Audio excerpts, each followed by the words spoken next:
قرآن مجید میں ہے ان اللہ لا یستحی من الحق، کہ اللہ تعالیٰ حق بات بیان کرنے سے حیا نہیں کرتے۔ حدیث میں بھی بعض ایسے مسائل کو اللہ کے رسول نے بیان کیا ہے صلی اللہ علیہ وسلم نے جو بظاہر حیا کے خلاف ہیں، مگر اس لیے بیان کیا کہ اگر آپ صلی اللہ علیہ وسلم بیان نہ کرتے تو لوگ ان بے شرمی کے کاموں میں مبتلا ہو جاتے۔ اسی وجہ سے میں بھی یہ ہمت کر رہا ہوں کہ ایک اور ایسا گناہ جس میں لوگ مبتلا ہیں اور وہ ہے حیا کے خلاف، مگر ہے بہرحال شریعت کا مسئلہ اور لوگ اس میں گناہ میں مبتلا بھی ہیں، اس لیے بتانا ضروری ہے۔ وہ یہ ہے کہ لوگ شادی کے بعد بھی آج کی نوجوان نسل زوجہ سے، بیوی سے غیر فطری طریقے سے ہم بستری کرتے ہیں۔ انٹرنیٹ پہ بےہودہ فلمیں دیکھتے ہیں تو جو چیز انگریزوں کی دیکھ رہے ہیں کہ ان کے کلچر آہستہ آہستہ میڈیا کے ذریعے ہمارے معاشرے میں بھی آ رہا ہے۔ اللہ کے رسول صلی اللہ علیہ وسلم نے لعنت فرمائی ہے، ایک روایت میں ہے کہ اللہ اس کی طرف دیکھے گا نہیں کہ جو اپنی زوجہ سے پچھلے راستے سے ہم بستری کرے گا۔ یہ بیماری بھی، یہ گندگی بھی لوگوں میں پھیلتی جا رہی ہے، خاص طور پہ جن کو لڑکوں سے بدفعلی کی عادت پڑ جائے تو وہ زوجہ سے فطری راستے سے ہم بستری نہیں کرتے۔ اللہ نے فرمایا کہ نساؤکم حرث لکم، یہ تمہاری زوجات ہیں، بیویاں ہیں، یہ نسل بڑھانے کے لیے ہیں۔ تو اسی راستے میں انسان اپنی خواہش کو پوری کر سکتا ہے جس راستے سے نسل بڑھتی ہے، اس کے علاوہ کسی اور راستے سے اپنی خواہش کو پورا کرنا یہ حرام ہے، گناہ کبیرہ ہے، گندگی ہے۔ ہمارے پاس کیسز آتے ہیں، ایک پاک دامن لڑکی کی شادی ہوتی ہے، لڑکا بھی بظاہر بڑا نیک، لیکن کیا ہے، لڑکا چونکہ ٹھرکی ہوتا ہے، شہوت کا درندہ ہوتا ہے، تو وہ یہ نہیں دیکھتا کہ میں اپنی بری خواہش مٹانے کے لیے میں اپنی زوجہ کو غیر فطری طریقے پر مجبور کیسے کر سکتا ہوں، تو مجبور کرتا ہے پھر اپنی بیوی۔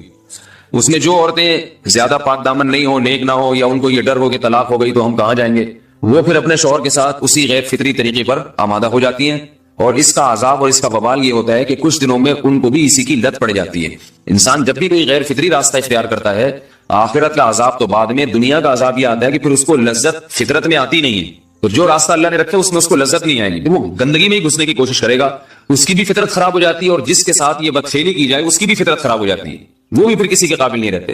تو اپنے جان پر رحم کرنا چاہیے۔ ہم انسان ہیں، ہم درندے نہیں ہیں، ہم گھوڑے نہیں ہیں، ہم گدھے نہیں ہیں، ہم جانور نہیں ہیں، ہم انگریز نہیں ہیں۔ انگریز نے تو حیا اور شرم کی تمام حدود کو توڑ دیا ہے، وہ تو درندے بن چکے ہیں۔ ہم تو درندے نہیں ہیں، ہم تو حلال کھاتے ہیں، پاک صاف رہنے کی کوشش کرتے ہیں، تو ہم ان کی جو کلچر دیکھ کے ہم ویسے درندے بننے کی کوشش کیوں کریں؟ تو یہ بہت بڑا وبال ہے، بہت بڑی برائی ہے جو ہمارے معاشرے میں آہستہ آہستہ جڑ پکڑتی جا رہی ہے، اور اس سے بیماریاں بھی پھیلتی ہیں۔ غیر فطری طریقہ ہے، بیماریاں بھی پھیلتی۔ ایسے کیسز آتے ہیں کہ جناب وہ مرد مجبور کر رہا ہے بیوی کو، اور وہ بیوی جو ہے ساتھ نہیں دیتی تو پھر اس کو طلاق کی دھمکیاں دیتے ہیں، ایسے کیسز بھی آتے ہیں۔ اور یہ بھی آتا ہے کہ مرد جب اپنی بیوی کو غیر فطری طریقے پر مجبور کرتا ہے، بیوی آمادہ نہیں ہوتی، تو مرد پھر یہ دھمکی دیتا ہے کہ بھائی میری خواہش تو تم سے پوری ہوتی نہیں ہے، پھر میں دوسروں کے پاس جاؤں گا۔ تو یاد رکھیں، جس عورت کا شوہر یہ دھمکی دے اس کو کہ میں زنا کروں گا اگر تم نے میری خواہش پوری نہیں کی غیر فطری طریقے سے، تو عورت اپنے شوہر سے کہہ دے کہ جاؤ تم کہیں اور جا کے منہ کالا کرو، تمہاری فطرت میں گندگی ہے تو یہ مجھے گندا بنانے کی کوشش نہ کرو، تو اس کو زنا کرنے دیں، وہ اللہ آخرت میں اس سے بھگتے گا۔ ہر بیماری کا اللہ نے علاج رکھا ہے۔ اللہ کے رسول صلی اللہ علیہ وسلم نے فرمایا، صحیح بخاری کی حدیث، ما انزل اللہ من داء الا انزل له دواء، کوئی بیماری ایسی نہیں ہے جو اللہ نے نازل کی ہو اور اس کے لیے دوا نہ رکھی ہو دنیا میں۔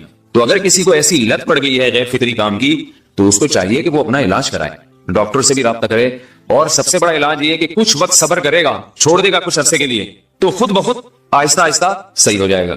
ایک آدمی شراب کا عادی ہے، ایک علاج تو یہ کہ ڈاکٹروں سے رابطہ کرے، بہترین علاج کے چھوڑ دے، کتنے دن تڑپے گا؟ ایک دن، دو دن، تین دن، چار دن، ایک ہفتہ، دو ہفتہ، بہت زیادہ سال ہو جائے گا نا، اس کے بعد خود بخود ٹھیک ہو جائے گا۔ سگریٹ کا عادی ہے، چھوڑ دے گا، تو کتنے لوگ ہم نے دیکھے ہیں دن میں 20 سگریٹ پیتے تھے، چھوڑنے پر آئے تو بالکل ایک دم چھوڑ دی انہوں نے، آہستہ آہستہ کر کے چھوڑ دی، لیکن تکلیف ہوئی مگر عادی ہو گئے۔ تو اب کسی کو یہ لت پڑ گئی ہے غلط کام کی، برائی کی، تو اس کا بہترین علاج یہ ہے کہ وہ اپنے آپ کو بدلنے کی کوشش کرے، ماحول بدلے، اور کچھ وقت صبر کرے گا تو اللہ اس سے یہ عادت چھڑا دے۔ نہیں کی، صبر نہیں کیا اس نے، بری سی گندگی میں موت واقع ہوگی، پھر آخرت کا عذاب بہت سخت، نسلیں برباد ہو جاتی ہیں اس عمل سے انسان کی۔ تو بات حیا کے خلاف ہے، مگر یہ کہ ایک بزرگ تھے وہ بات فرما رہے تھے، تو کسی نے پوچھا کہ حضرت آپ حیا کے خلاف بات کرتے ہیں، تو انہوں نے فرمایا تم بے حیائی کے کام نہیں چھوڑتے، ہم اس چھڑوانے کے لیے بات کریں تو ہم برے ہیں، اور تم کام کرو تو بھی برے نہیں۔ برائی کا کام کرنے میں برا نہیں بنتا، اور برائی کے خلاف بولنے والا برا بن جاتا ہے کہ دیکھو یہ کیسی باتیں کر رہے ہیں۔ تو وہی باتیں ہیں، اس لیے ہیں کہ یہ معاشرے میں یہ برائی پھیلتی چلی جائے گی، اور یہ ہماری اپنا کلچر نہیں ہے، یہ امپورٹ ہو رہا ہے باہر سے، یہ امپورٹ ہو رہا ہے، یہ وہاں میڈیا کے ذریعے آ رہا ہے۔ تو وہ چیزیں دیکھا نہ کریں اور ان لوگوں سے دور رہا کریں۔ ہمیں تو دین کا داعی ہو کے ان کو ہدایت پر لانا تھا، بجائے ہم ہدایت پہ چل کے دوسروں کو چلانے والے بن کے ان کے راستے پہ ہم نے چلنا شروع کر دیا۔ اللہ تعالیٰ ہمیں اب دیکھیں ان کے ہاں ایڈز کا مرض پھیل گیا ہے، آپ بتائیے یہ ایڈز کا مرض ہمارا ہے کیا؟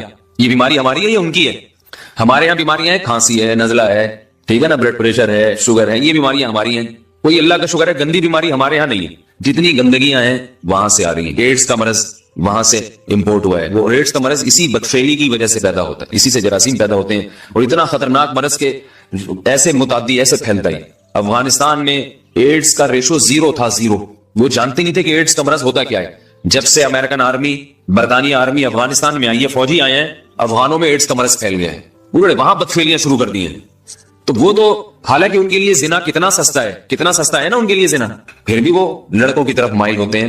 تو اتنی گندگی، ایسا گندا جب انسان بن جائے پھر اللہ اس کے وجود کو برقرار نہیں رکھتے، اور رکھتے ہیں تو پھر آخرت میں سزا دینے کے لیے اپنے آپ کو ان گندگیوں سے بچانا چاہیے، حلال پہ اکتفا کرنا چاہیے. اللہ تعالیٰ ہمیں حلال پہ قناعت کی توفیق عطا فرمائے اور پاکیزہ لوگوں میں ہمارا شمار فرمائے.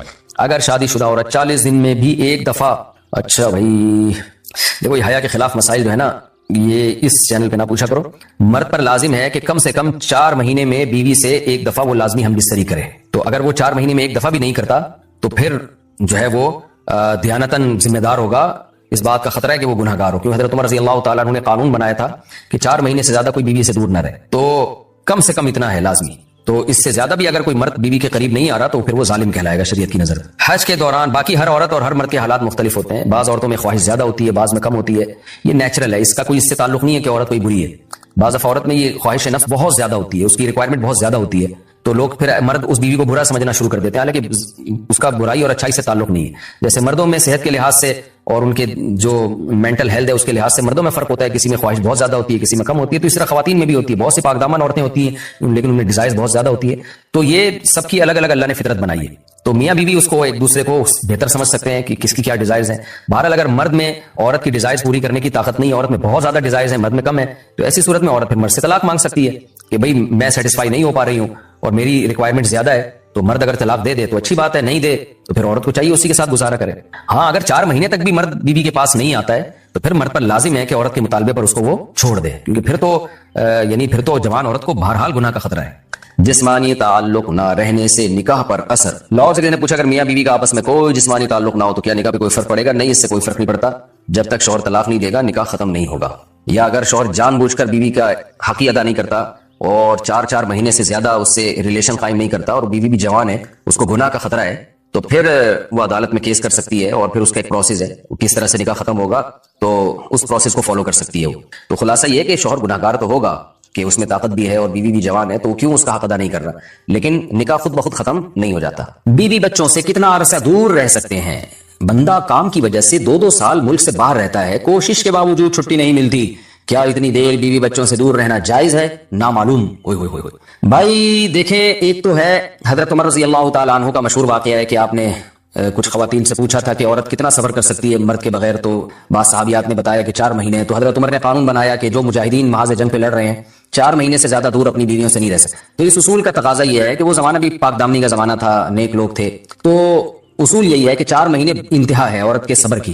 تو ایک نارمل عورت کے لیے اس سے زیادہ صبر کرنا مشکل ہوتا ہے، تو اس لیے بہتر یہی ہے، قانون یہی ہے کہ 4 مہینے سے زیادہ دور نہیں رہنا چاہیے. اور قرآن نے بھی یہ حکم دیا ہے کہ اگر کوئی قسم اٹھا لے کہ بیوی کے پاس نہیں جائے گا، قسم اٹھا لے، ایسے ہی نہیں بلکہ قسم اٹھا کے، تو پھر 4 مہینے میں طلاق واقع ہو جاتی ہے. بعض فقہا کے نزدیک عورت کو طلاق کا اختیار ہو جاتا ہے عدالت کے ذریعے، بعض کے نزدیک ہو جاتی ہے طلاق. تو اس سے بھی پتہ چلتا ہے، قرآن سے بھی اشارہ ملتا ہے کہ 4 مہینے جو ہے یہ ایک انتہائی مدت ہے ایک نارمل عورت کے لیے. تو اس زمانے میں تو اس کی اہمیت اور زیادہ بڑھ گئی ہے. وجہ اس کی ہے کہ بے حیائی، موبائل، انٹرنیٹ پر بیہودہ چیزیں، یہ سب چیزیں انسان کی شہوت کو بڑھاتی ہیں، مرد کی بھی اور عورت کی بھی. تو اس لیے بھائی میں تو آپ کو مشورہ نہیں دے سکتا کہ آپ 2 سال بیوی سے دور رہیں. میں بدگمان نہیں ہو رہا، بہت سے لوگ 4 سال دور رہتے ہیں، ان کی بیویاں بھی پاک دامنی کے ساتھ زندگی گزارتی ہیں، خود بھی بڑے نیک شریف بن کے زندگی گزارتے ہیں. بہت سے ایسے لوگ الحمدللہ ہمارے معاشرے میں ہیں، لیکن بہرحال اس کلچر کو، اس رواج کو فروغ نہیں دیا جا سکتا، اس کو اپریشیٹ نہیں کیا جا سکتا شریعت کے لحاظ سے بھی، عقل کے لحاظ سے بھی. 2 سال تک مرد کے لیے صبر کرنا کتنا مشکل کام ہے. وہ کھا بھی رہا ہے انڈے پراٹھے اور جناب کھانا پینا اسی اسٹائل میں چل رہا ہے، یا تو روزے رکھ کے اپنے آپ کو آدھا کر دیا اس نے. تو سوال عورت کے ساتھ مرد کا بھی تو ہے نا. مرد نے تو قوت اور شہوت اللہ نے اور بھی زیادہ رکھی ہے، تو وہ کیسے صبر کرے گا؟ مرد کی جو قوت برداشت ہے وہ فقہا نے اور اطباء نے بیان کی 1 مہینہ ہے. تو 2 سال تک بیوی سے دور ہیں. میں پھر بھی بتا دوں، میں بدگمان نہیں ہو رہا کہ جو دور ہیں آپ ان کے بارے میں برا سوچنا شروع کر دیں، لیکن بہرحال یہ اپنے آپ کو فتنوں میں ڈالنے کے مترادف ہے. اس لیے ایسی جاب نہ کریں. 2 سال تک بیوی سے دور ہیں، یا تو بیوی کو ساتھ لے کر جائیں یا بیوی کے ساتھ ہی رہیں. کہیں ادھر ہی کم پیسوں میں انسان گزارا کر لے بیوی بچوں کے ساتھ.